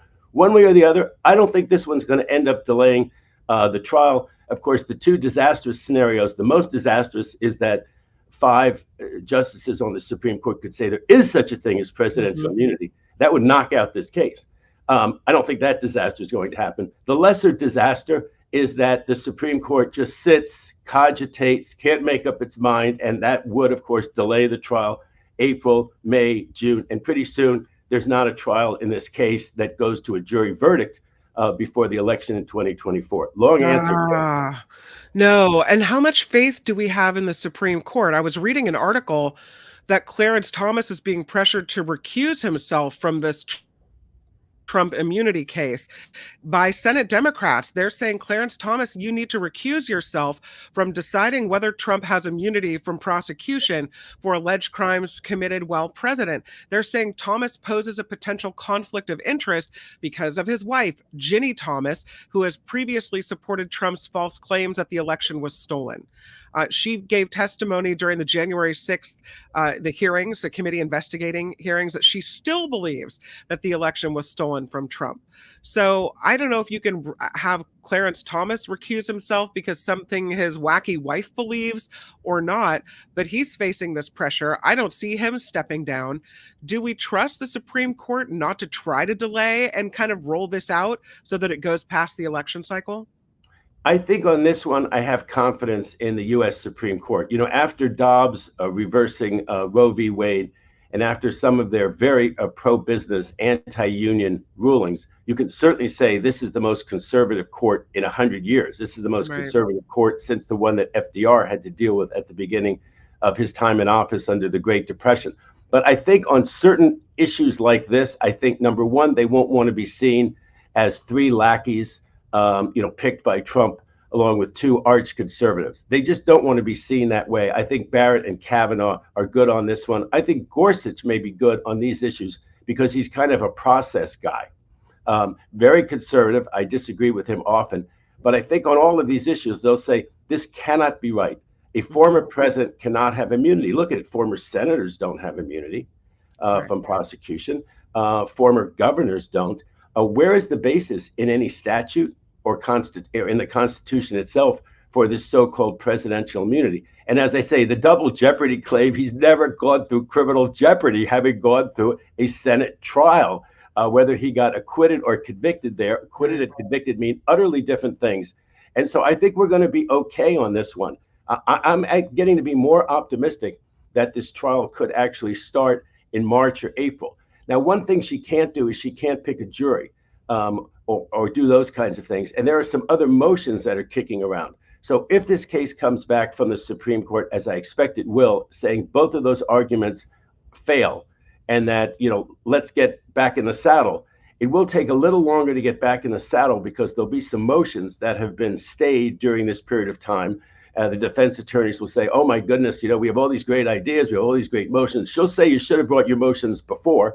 But she can't start picking the jury until this matter is returned to her, until she's until this divestment of jurisdiction, such as it was, the jurisdiction has to be returned to her to at least start jury selection. And that she can't do unless it comes back. Will it come back in time for the March 4th trial to go? If it goes in April, it's about the same thing. But if it gets kicked much later than that, huge mess. Well, this election interference case in Washington, D.C. is not the only place that Trump's lawyers are trying to say immunity, right? So they tried to say he had immunity in the E. Jean Carroll case. And apparently that's the appeal, is that, I can't be found liable for this. I have presidential immunity. You can't do this to me. Well, an appeals court is telling Trump, no, you can't assert presidential immunity in a defamation lawsuit, but the one brought by E. Jean Carroll, saying he waited 3 years too long to invoke that as a defense. This is the second U.S. Circuit Court of Appeals in Manhattan. They uphold a federal judge's same ruling in June, saying a 3-year delay is more than enough under our precedents to qualify as undue. We say presidential immunity is waivable, and the defendant waived his defense. Well, that's normal. You have to bring all of your motions timely in the trial court. And he didn't bring this 3 years ago. And so that you have a brainstorm on appeal, they don't want to hear about your brainstorms on appeal. They want to hear about motions that you've made in the trial court that were properly briefed and argued and that were lost, and then they're preserved for appeal. A motion you don't make at all in the trial court is not preserved for appeal because you didn't make it in the trial court. This is the same thing, by the way. Trump's always screaming, where's my jury in that civil fraud trial? It was his defense attorneys that are to blame for that, right? It's arguable whether he would have gotten a jury or not. That would have been a tough question, but it's a very easy question if you don't ask at all. The judge never had to decide it because Trump's own lawyers didn't ask for a jury. So I'm not surprised at that one. But since we're playing the lightning round, Kim, what else do your viewers and listeners want to know about? Well, let's talk about what happened with the Supreme Court deciding to now hear this case on mifepristone, the abortion pill, right? They say they're going to rule on limits on this medication, and they didn't take a previous case regarding the abortion pill, but they're taking this one. And now, after the dismissal of Roe v. Wade, anytime this court wants to weigh in on what I can and can't do with my body, it makes me all kinds of nervous and angry. What are they doing? What's the thought on this? I don't blame you. It makes men nervous and angry too, because we love women, we care about women, and these are problems for everybody. Right. But I understand the particular way it must be annoying to you and to other women. This is actually good news. The people who say, I love to watch you, Katz, but you depress me because you try to accurately predict what these courts are going to do, and sometimes it's a bitter pill. I think this case will not be a bitter pill. Because this is the abortion pill, and the Supreme Court had a chance to affirm. They shopped all over the nation. They found this, Christian warrior district judge down in Amarillo, Texas. Mm-hmm. He issued this decision.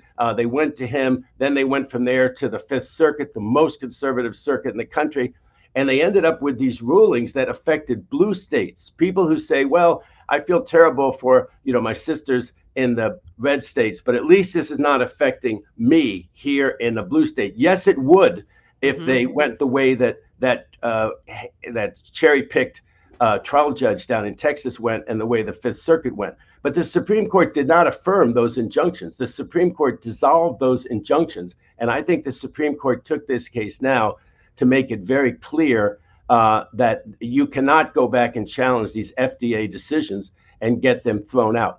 We talked about whether the U.S. Supreme Court, Mark and I talked about the fact whether on this case, the U.S. Supreme Court would go with big pharma or big right-wing anti-choice conservatives. And they are going to go with big pharma, because big pharma invests money not only in this abortion pill, but they invest billions of dollars in cancer drugs. They invested billions of dollars in the COVID drugs, vaccines, all this kind of stuff. And if you can go cherry pick one judge in the country and have that judge issue a nationwide injunction against the sale of your pill after you've spent billions of dollars to develop it, this does not make any sense. The FDA has to be given more respect than this. The FDA had proper proceedings. They haven't challenged the FDA proceedings for a long, long time. That's why the initial authorization is okay.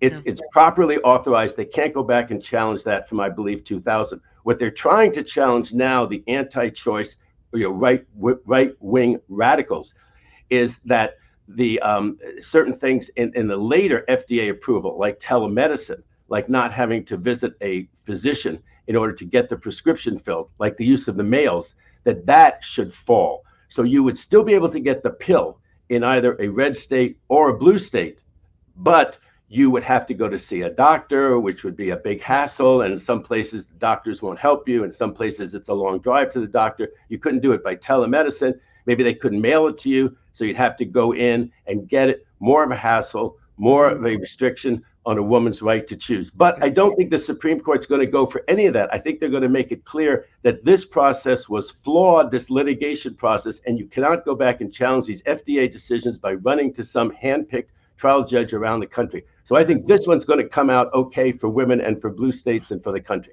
Well, I love your optimism on this one, but I look at a Kavanaugh and an Amy Coney Barrett and these people that are staunchly, they during their interview for the job, they said, well, it's law, I'll support the law. And then they come in and they take away Roe v. Wade and a woman's right to choose. And so now I don't have faith in that their religious fervor isn't affecting their decisions like this.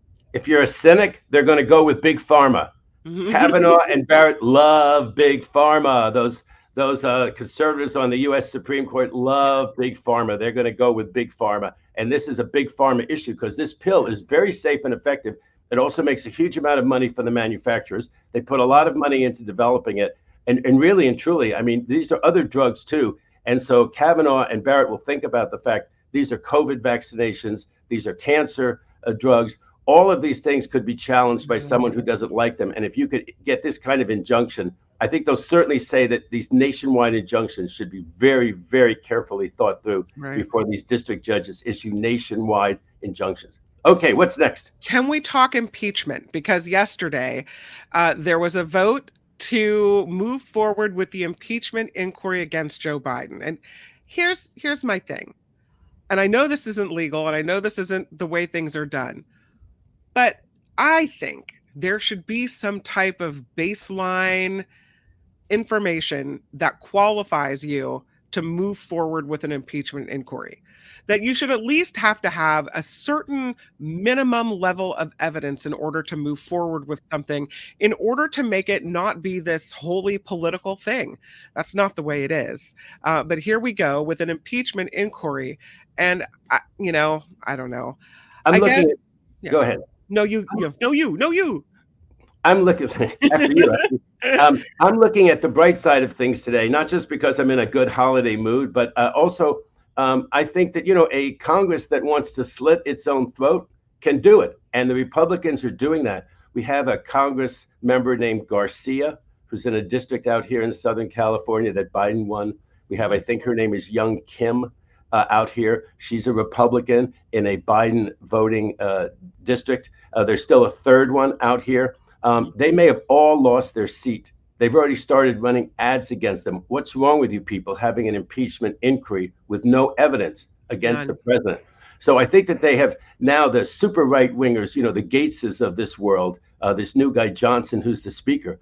They have really thrown their moderate members under the bus because they have to own this now. Every single one of the Republicans, if you have a Republican Congress member here or anywhere in the country, remember your Congress member voted for this. It's just evidenceless impeachment.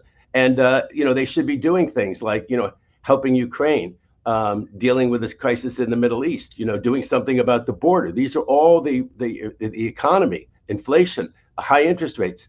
Why isn't your Congress member doing something about this? Meanwhile, they're running down this rabbit hole. So I think that, like I said, if you want to cut your own throat, and at the end of the day, the impeachment inquiry is not going anywhere. And so, if you want to look stupid, I guess you can make your whole party look stupid. And so I think that they all have their stupid hats on with this vote, every one of them. They're stupid hats. Yesterday, Hunter Biden also said, listen, I'm not going to comply with this GOP subpoena because he wants to testify in a public fashion, not behind closed doors, where his words can then be manipulated after the fact, when the press conferences happen and the Republicans are asked, well, what did Hunter Biden say? They could say anything because his words were not heard by the public. And he says he doesn't want to do that. I'm wondering, could he really face contempt of Congress charges for denying their subpoena, if they're going to keep it a private closed hearing? And what does that mean when you face contempt of Congress charges? Does anything happen to you? You could either be held in civil contempt, potentially, or criminal contempt. And I've been very astonished by how Hunter Biden and his attorneys have handled this case, starting with turning down the misdemeanor disposition in the Delaware federal court. And then when it blew up in court, not immediately saying, well, we didn't want to have these kind of problems, so rewrite it, Mr. Government Attorney, and where do we sign? Because we want the misdemeanor. And of course, that's blown up in his face right now. I mean, I think they're really ruining the day that they let the thing blow up in court, that they didn't draft it better.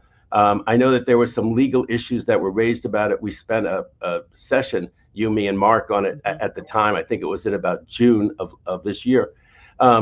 He had what they called a sweetheart deal. These cases don't end in misdemeanors. They were going to investigate how this one ended in a misdemeanor. It was for these same years that he just got charged with felonies for, and where he's facing prison time. And Pat Thurston and I talked about this on her radio show on a Friday night, and we depressed everyone in the Bay Area because it's depressing how I think Hunter Biden kind of misplayed his cards. And I don't think that Abby Lowell, who's a very renowned lawyer, misplayed the cards so much as I think. I'm totally speculating because I've had, I've dealt with a lot of criminal defendants, both as a federal prosecutor and now as a criminal defense attorney. And there are some who just don't get it. And I think Hunter may have been one of those guys who just didn't get it. He said, I'm not signing even misdemeanors. I want this, I want that. And I think that Hunter, I'm speculating, may have just asked for too much. It's kind of blown up in his face. So turning to the press conference yesterday in front of the Capitol, great optics.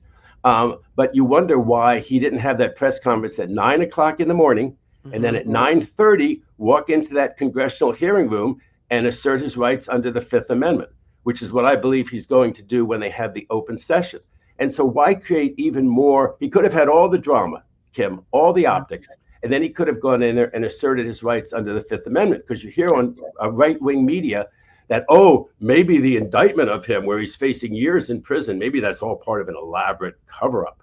It's not an elaborate cover. He could have taken his rights, asserted his rights under the Fifth Amendment before he was ever charged. Now that he has been charged, if he's charged with misdemeanors, if he's charged with felonies, he should assert his rights under the Fifth Amendment. And no one's going to convince me that when the push comes to shove and he actually does appear and he raises his right hand, that he's not going to say, as to all this stuff, I assert my rights under the Fifth Amendment. Then he can go out and say it's a witch hunt and everything else. And I think it's much more of a witch hunt with him than it ever was with Trump. So anyway, that's my feeling about that, that he's doing these kinds of things, and his dad, the president, taking him to this big bash, having him, at the White House. I think it was a state dinner for maybe the Indian prime minister or for somebody. I don't know. That just seemed to me, now the president's defense is that it's better love your son too much than to love him too little. And I just think that they have, the Republicans have tried so hard to make something of this. And I think they have really not had much rope. But I think that the president and his son have given the Republicans a little bit of rope. And I kind of wonder at the strategy that they're pursuing right now. I looked up the issue because I knew you were going to ask me. About this closed hearing. It's also called executive session or closed hearing. Right. And as best I could tell under the law, the House has a right to pick whether it's a public session or it's an executive closed session.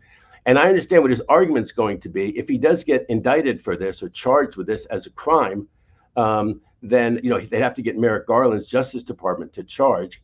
But let's assume that happened and he was charged with a crime. You remember there were a couple of people who were charged with crimes, I think Bannon and another one, who refused to show up for, congressional subpoenas to testify. Right.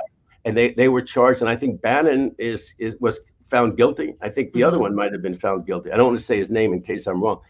But let's assume that he were charged. He's going to make the argument that you guys leak like sieves. It was all going to get leaked. The reality is it gets leaked. I wanted a public hearing with a public record. But, even in an executive session, there's a transcript. And so there's a record of what actually happened. Now, his argument is going to be that, well, wait a second, how it really works is they leak the part that hurts me. I can't get the part out of seal or out of the executive session that helps me. And it's very unfair. And whether he made a good record, if he made a record once he got the subpoena and it was to executive session, that, look, I will appear in a public hearing, but I will not appear there. Here are all my reasons why I will not appear in your executive session. Don't have an executive session, blah, blah, blah. Did he make such a good record? And that we don't know right now. He's got good lawyers, so maybe he made an excellent record, and maybe he's looking forward to challenging the criminal case. But it just seems to me like another potential criminal case against him that he could have avoided by simply showing up and taking the Fifth. What are they going to say that he said in closed session? What are they going to leak? He's going to take the Fifth as to every single question. What are they going to leak that's going to hurt him? Nothing. Yeah. I know we're running out of time, but I wanted to throw this one last issue at you because it's what's kind of flabbergasting to me. This is about Rudy Giuliani.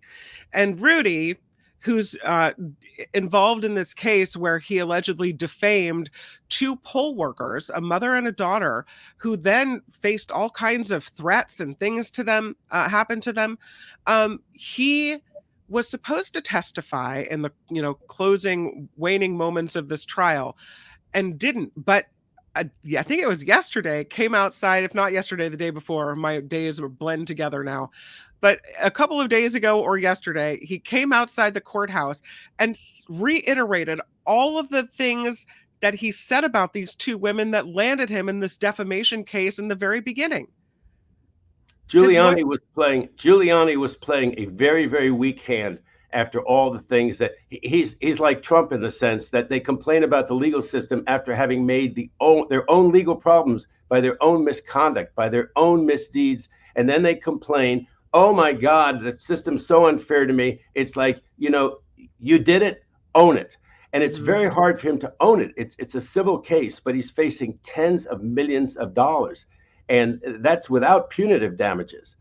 These women have suffered tremendously. They suffered at the hands of what Giuliani sent out. These people who have these huge Twitter followings or X followings, whatever they're called now, they can do great harm. And they can really terrify people because you think this went to millions of people and they're sending me things that they want to lynch me. And it's anonymous. So anonymous people are sending me messages that they want to lynch me. I better not go home. The FBI told one of these ladies, or maybe both of them, not to go home, that they couldn't even protect them. I guess, and I don't know if they want to put in any kind of witness protection thing. So they're paying out of pocket. Anyway, they have a great claim for all these damages.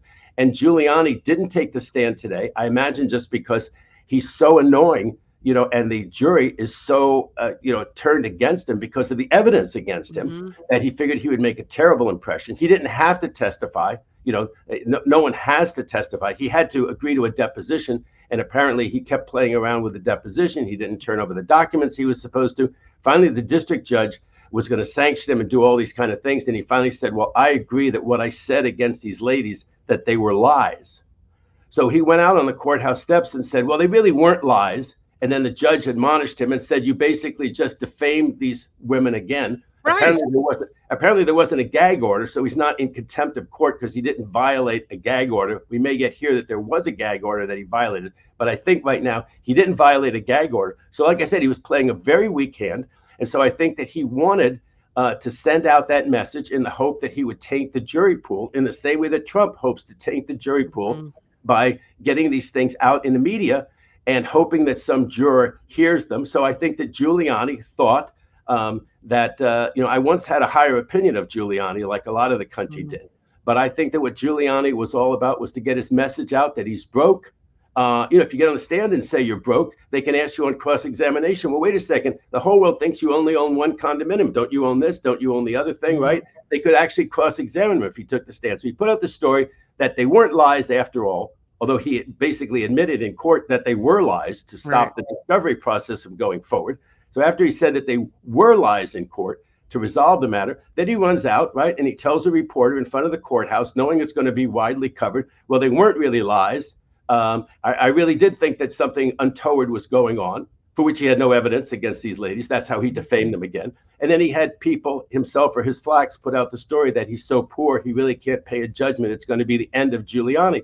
Well, you do something terrible like that, and you get hit, not only for the compensatory damages, but potentially for punitive damages. He's in Washington, D.C. in federal court. He has 8 jurors because it's a civil case. We'll see what happens. I think they just made the closing arguments already. Yeah, I'm looking forward to it. David Katz, this time has whipped by with you. Thank you for being here. Have a wonderful holiday season. I'll hope to see you next week.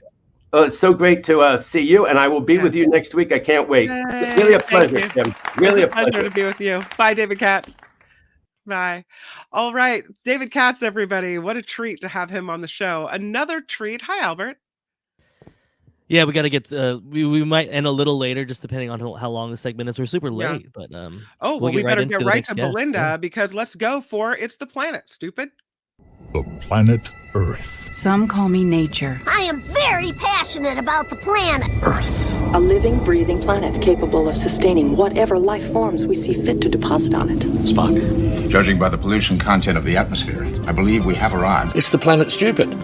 No. It's the planet stupid. My apologies for the delay. Let's bring on Belinda Waymouth to talk about the environment. Belinda, welcome to the show again. Hi, Kim. How are you? Hi, good. How are you doing? I'm well. I'm, another unimpressive cop, I'm afraid. Not great results. Yeah, they had a big fight toward the end of it. Will they include, the decreasing of the use of fossil fuels, the weaning of fossil fuels or not? And it looks like maybe they ended up going for it, but not as strongly as possible. Yeah, it was business as usual. I mean, it's just, this is what happens at every COP. Should we talk about the wins, and then we'll go to the the losses are? Okay, so last week, as we said, the first day they agreed that there had to be a loss and damage fund. So that was great, except it's underfunded. And it was the first global stock take, the GST, the assessment on the progress towards the Paris COP's goal of just keeping heating to 1.5 degrees Celsius or below. And what happens is that the ambitions and the sort of the actions that need to be taken to keep heating to just 1.5 degrees Celsius is not at all tied to the funding, so not tied to the loss and damage fund that developing countries need. The developed countries that have been able to put all these CO2 emissions up into the atmosphere pay for. So yes, we got the loss and damage fund, but it's a bit gutless like the rest of COP. And what happened yesterday was they finally agreed to this compromise deal. They got it pushed over the finish line, and it's always about the wording. And so what the wording came down to was that we will transition away from fossil fuels, not phase out. And phase out was what the supermajority of countries wanted. So there were 187 countries. I'm trying to talk about the wins, but the losses, I'm afraid, can just come right in on top of the wins, because, the wins are, they're not enforceable and they don't go fast enough. And this transition away from, the language is the verbs they use. Everything is so vague, and there are so many loopholes. It sounds like semantics. Transition away from phase out. What's the difference? Well, phase out is like we're going to get rid of them. Transition is like we're moving away. Michael Mann, who's he's a climatologist and a geophysicist at the University of Pennsylvania, huge climate change, advocate, very outspoken. He's had death threats and all kinds of things. And he said, the world talking about transitioning away from fossil fuels is like a diabetic telling their doctor, I'm going to transition away from the donuts. I'm going to, it's pathetic is what it is. I'm just going to say it how I see it, because, it's, you get, you've got Al Jaber and the United Arab Emirates, number one delegate person yesterday, at the forefront of the photograph, smiling like, oh, we've done this great thing. But you really haven't. What scientists said is this is a win for fossil fuels. Yeah. This is a win for fossil fuel companies, and the, yep, there they are. They're all clapping and, saying how great it is.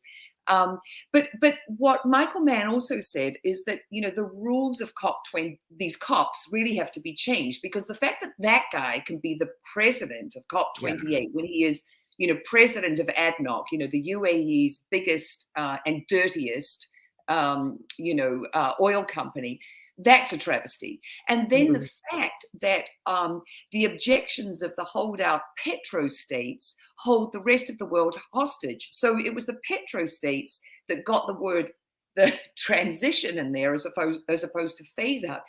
There were 130 countries that said it should be phase out, that we really have to be, moving away from fossil fuels. We know that they're what causes climate change. But they got overruled by 57 petrostates who were like, no, we don't want to do that. So that's not democracy. And that means that, COP28 is really sort of toothless in a way, because you get, countries that are, big oil producers, and the US included, and they want to keep, business as usual. So, as I said, I'm trying to talk about the wins. Yeah. No. Really, the negatives are coming out. One of the wins was 118 governments did pledge to triple the world's renewable energy capacity in the next 7 years by 2030. And the one thing about that that's good is that when you pledge to triple the world's renewable energy capacity, you are actually cutting fossil fuel production, not just simply adding renewables to the energy mix, because tripling the world's renewables is pretty substantial. So those are sort of the wins, but COP didn't really, the response, it was not enough, COP28, to deal with how fast the world is heating. And, so climate scientists, advocates have come away from, COP28, feeling that we have an agreement that's feeble, it's lukewarm, it's full of empty promises, and that it really lays the groundwork for millions of climate-related casualties, both human and other species. And another, so fossil fuels obviously are huge because 20% of the world's emissions come from transport. So they're enormous. But another big contributor is agribusiness.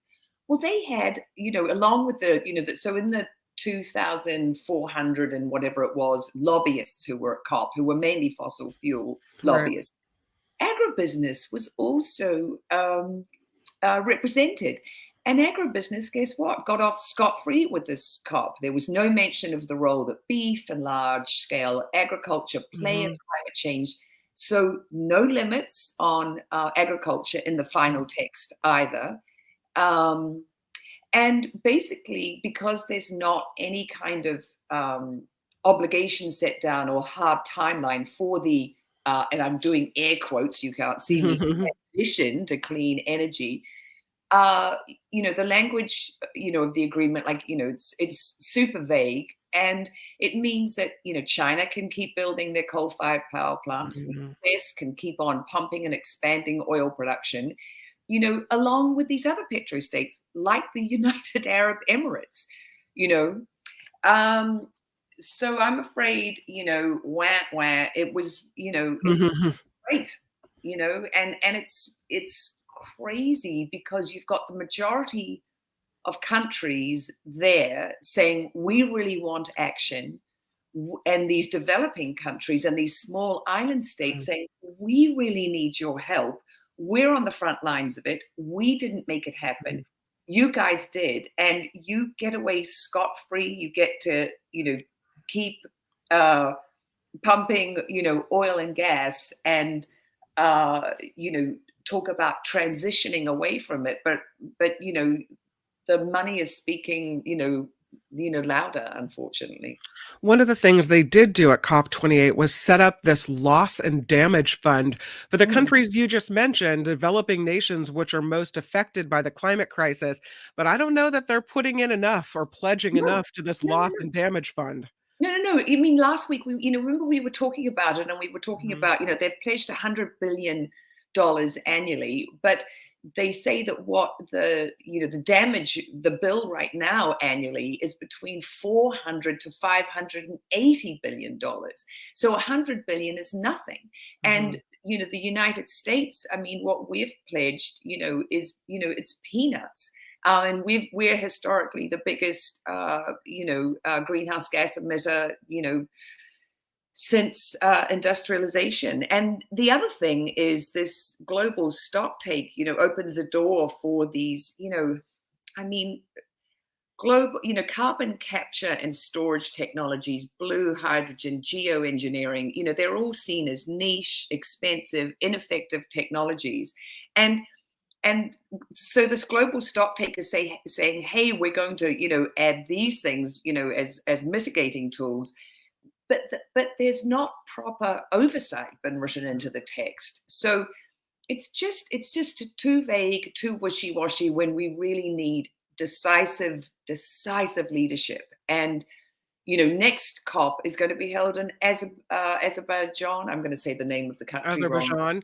Yes, Azerbaijan, with also somebody in charge that has ties to the fossil fuel industry. So it's not going to be anything different than we saw this time. Yeah. So 3 years in a row, we had Egypt, we had the United Arab Emirates, and now Azerbaijan.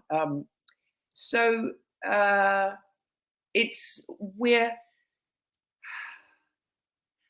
like I say over and over, there is so, the preponderance, the majority of scientists, 97%, we know this is being caused by the burning of fossil fuels.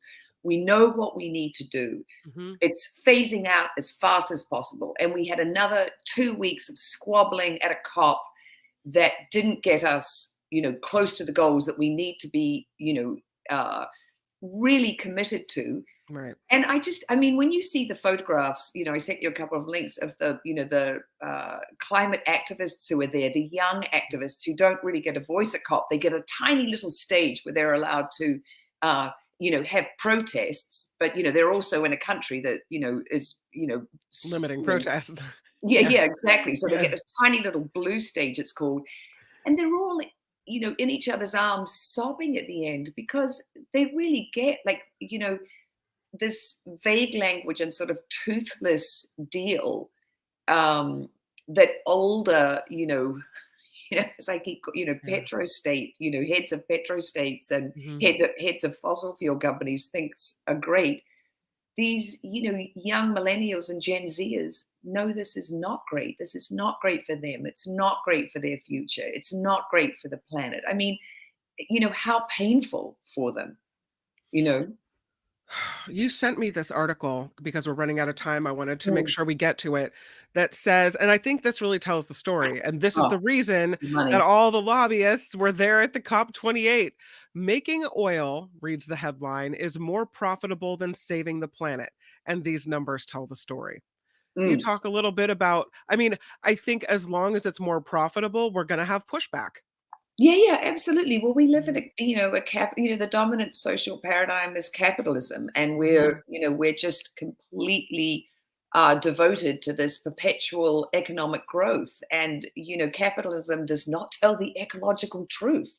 And this over extraction of oil, of the world's resources, is leading us down this path of destruction. But it is kind of amazing. So the rate of return on oil and gas, 20 to 50%, which of course shareholders love, and versus the 5 to 10% that you get on renewable energy. When BP did this all-out embrace of green energy, its stock fell 10% in a 2-year period, while Chevron and Exxon Mobil saw these record growth. Chevron stock went up 46%, Exxon Mobil 57%, I know I've mentioned these figures before, so oil companies are investing $800 billion a year. And if just half of that went to renewables in the next 7 years, we would be on track for that 1.5 degrees only of heating. But they're spending not, half of that 800 billion, which would be 400 billion. They're spending 2.5% on clean energy. It's bonkers. One thing that I will, that I do need, I'm going to finish on some positive news. I love this. So there is actually this shift happening with world investing. So right now, it's estimated that there's 1.7 trillion invested in clean energy globally per year versus 1.1 trillion in oil and gas. So the shift is happening, and it's a thing that I, say all the time on the show, it is happening. It's just not happening fast enough. But the reason why governments are doing this is because they know that greenhouse gas emissions are super expensive. There's, trillions in economic damage, happening from climate change. There will be huge health cost savings when we aren't, putting all this particulate pollution into the atmosphere. And there was I've talked about this before, about the 2- and 3-wheeled electric vehicles that are really making a dent in the world, and China is producing them. And, you've got in Kenya, the government has said, okay, no more subsidizing fossil fuels. We only subsidize electric energy now. And they are having this huge transition to these electric vehicles. And, this is billions and billions of people in the world. And, the innovation with these little, 3-wheeled vehicles is that, rather than when they come into a recharging station, they have to wait for the battery to be recharged. They pull out the spent battery and put a full battery in and take off again. Right. And so there are these, innovations happening at,